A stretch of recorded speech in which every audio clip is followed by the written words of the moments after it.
สบายดีปลาลุงกันเร็วลูกพร้อมกันสบายดีปลาลุงน้องมะนาวสบายดีปลาลุงแม่เจ้าคือบ่มาสลูกอืมกราบสบายดีเด้อค่ะพี่น้องสบายดีเด้อค่ะย่ำคำแรงย่ำตอนแรงคำมื้อนี้มาได้แม่อันวันเกิดนอนไหมมื้อนี้ทุกคนเนาะฝนฝนมีตุ๊กตามาให้เนาะ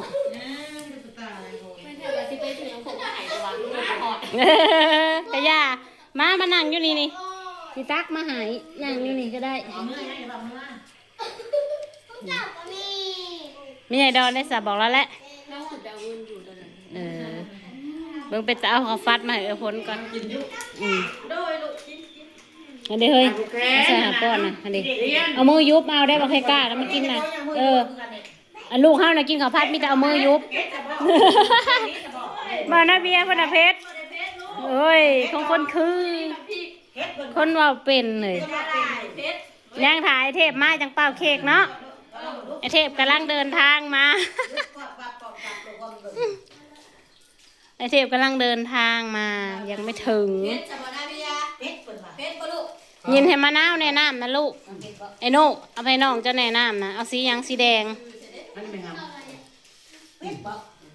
เอาสีแดงบักเวียดบ่มาบ่มันใหม่บักเวียดบ่มาบ่ผู้บ่าวบ่มาบ่ผู้บ่าวนะโอ้ผู้บ่าวบ่มาปีนี้เนาะปีนี้ผู้บ่าวเวียดบ่มาแต่ละปีผู้บ่าวเวียดขึ้นมาตั้งผีก็ได้น้ำแข็งนะลูกมันจะมาย่างไปย่างมา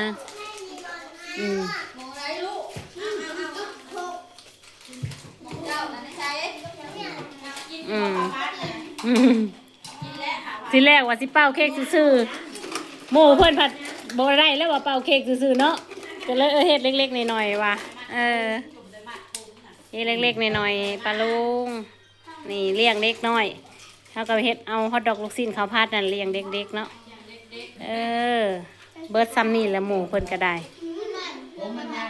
ยังแต่ไอเทพใกล้ตะวัน2 คนแขกยัง2 คนยังบ่ทันมา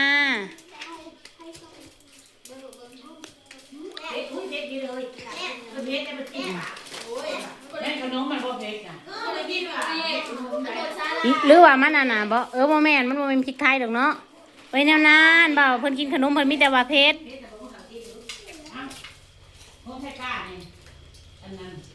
เอาไว้ให้ไทก้าในเด้อห่อนึง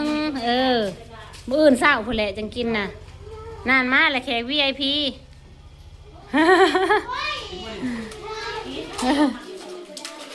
น้องเทพมาเลยฮะ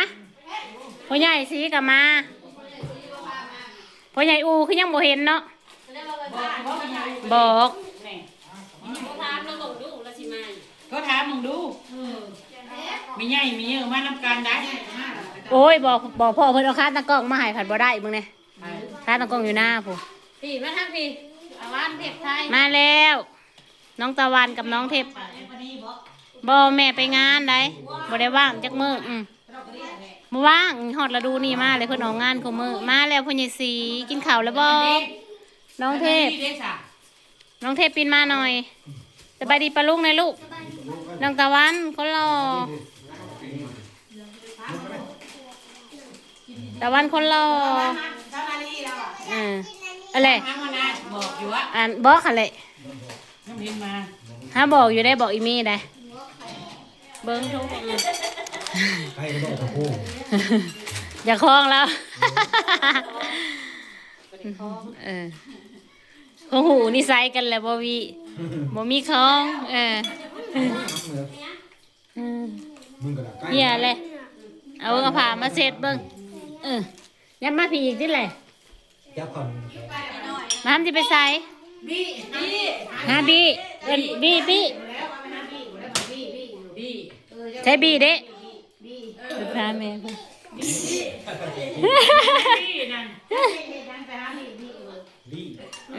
เอาไม่ดอกควันก็บอกมากิน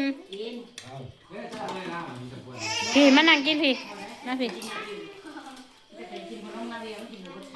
ไปหาบีเฮ็ดยังลูกนาเบียหาบีเฮ็ดยังเรียนบีดีป้า ไปหาบีบ่บางครั้งไปหาบี เห็นว่าบีน่ะ โอ้ย อันนี้ไปถิ่มไปหา โอ้ยเป็นยังไงกันนี่เป็นการจ้า เอาให้ Happy Birthday มาแล้วนะมาแล้วนะนาเบียใส่กะ Happy Birthday อันนั้นเลยสะกาแฟผู้ใหญ่เล่านานมาเรายังเอาลูกเอาหล้านอยู่เพื่อนเราจะกินข้าวกินน้ำอืม บ่ได้อยากเศร้าได้ทำยังไง อืมโอ้ยไทกาเอ้ยคูบน้ำอยู่มึงแน่เอาระวังถ้วยเหยียบถ้วยโอ้ โอ้ดีใจ กินแบบแก่กินจังแล้ว ดีใจแฮง ระวังผู้ใหญ่เขาแจ้เนี่ย โอ้สองอัน เขาอยากมันเหยียบ ก่อนเบิดกันเอาเขา เค้กยันบ่พอกันกินเนาะ มาก่อนนะ เขาอยากเด็กน้อยบ่พอกันเบิ้งถ่ายรูปเค้กกันยืมแม่สิถ่ายรูป ใหม่ อาย ใช้สุดจังใหม่นั่นบ่เอามาใหม่ก็ใส่กระโปรงงาม มีอยู่ แต่ว่าเพิ่นบ่ได้ใส่ง่ายแล้ว บ่ใส่สุด ง่ายแล้วคนนะไปกล้าอย่าเผาไหนเอาสมอสิโดมาเชื่อ no no no no no no no no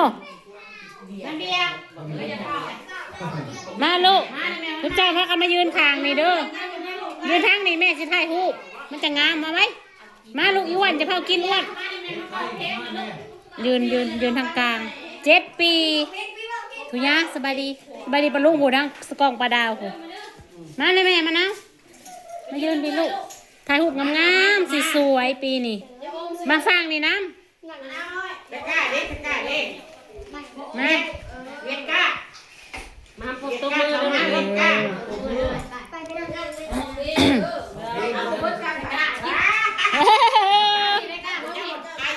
ไปอยู่ทางไปอยู่ขางเอื้อยอันนั้นเอื้อแวนเอาจับน้องเลยนะ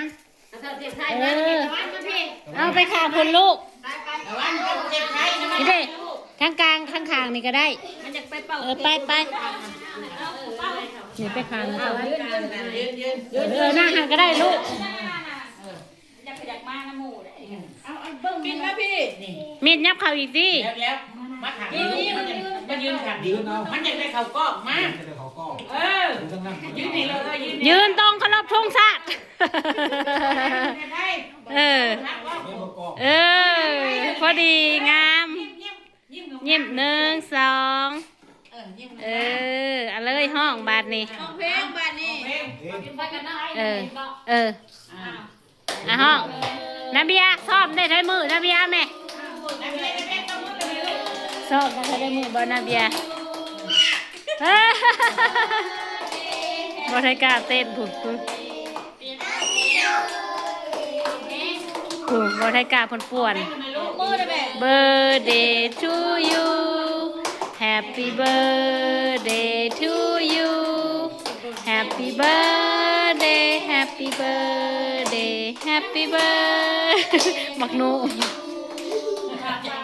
ยังไม่ยังเป้าเลย อธิษฐานนะลูกโอ้จังพ่อจังคิวเฮาก็ได้กินอยู่ได้จังพ่อจังได้กินคิวเจียไหมเจียปานาซุบสิพากันนาวได้น่ะคงซุบเจ้าหาบ่เอาลูกก่อนบ่เอาก่อนอยู่ดีไม่แห้งมึงแน่บ่ใครกล้ามันป่วนซุบเปิดกระโปรงไอ้แว้นละบาดนี่มึงแน่แต่อยู่ดีไม่แห้งเฮียนหนังสือเก่งๆน้องอันใหม่ไม่ได้ควรบ่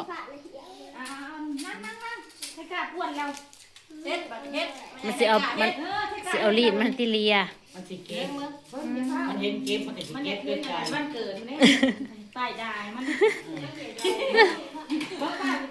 ตัดเลยมัน สิได้มีดมาตัดกันได้ไหมมียังตัด จำมาใหม่เลยอาบน้ำแล้ววันใหม่อาบเลยเนาะกิน ได้กินอิ่มกิน วันใหม่แล้วกินแล้วเราก็ซื้อมาหน้าเลย ล้างบ่ได้ กินได้ไหม กินนู่นกินนู่นบ่ได้กินอิ่มเลยกินเครื่องฮักอิ่มเลย เกิดเมื่อป้าบุกเลยสันตินังทานเที่ยวน่ะลูกมาแล้ว ว้าวคุณใหญ่เลยยังมาทองมือนั่งกินเบียร์กับนั่งแป้ง มานั่งเลยโทษทัน เย็นมือถ่ายลงเฟซน่ะ พ่อกับแม่ไม่ได้ เพลงไปตาหน้า มันยาว เอามาเลยบ่เห็นเลี้ยงมาบ่เห็นกับให้เขาโตแล้วเลยว่ะ งานนี้บ่มีเบียร์เด้อแพงไปกินปีใหม่ คอยโตเลยจะว่าเขาโตไป ปีใหม่อยากกินเนาะ ก็อีกคนเลยไปซื้อตาม กินปะเนี่ย หาเงินอยู่ใช้เคยปีใหม่ แต่ปนี้เราหอบเบียร์ไทยมาเสร็จด้วย นี่ใครเนสอ่ะ ไปหาเงินเลี้ยงน้องเลี้ยงหนุ่มก้อนเผื่อว่า กินน้ำซับปานนี้แหล้วกูปีก็ได้เราผู้ได้หาเงินหาคำเนาะ ตู้ก็เอา จนว่าพ่อใหญ่สมใจแล้วสิว่าเจ้าจิ้วเจ้าคือมาคลองฟรีให้เราอ่ะเหมือนพี่น้องเด็กน้อยกินเบิดแล้วเขาก็มากินบัดนี้ กินกับชาจิวท้องคน ใช้ดาวมาเบิ่งด้วยฟองเดียวเท่านั้นเบียร์น่ะจะเก่าเคยโตคือบ่จะเก่าเคยโตคือบ่ขาดนะโตนะ บอกมันเลี้ยงเขากินตอนมื้อนั้น เขากินอะไรกินจินดาเมื่อไรขอบใจเด้อน้องเมย์จนนั้นมันสิอาละวาดคือบ่ได้กล้ากล้าย้ำแล้วอาละวาด รับจังหวะเด็ด รับเรียบร้อย คือไปนั่งน้ำกันคือเดี๋ยวบัด จะเรียกไปจ้ะ เล็กน้อยเมื่อวันไหนพี่น้อง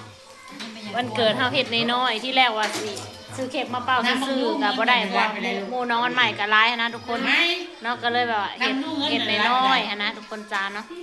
งานน้อยๆวันเกิดน้องอันใหม่ก็พร้อม7 ปีพี่น้องปองไป7 ปีหักยังน้อยคือเก่าอยู่น้องอันใหม่นะ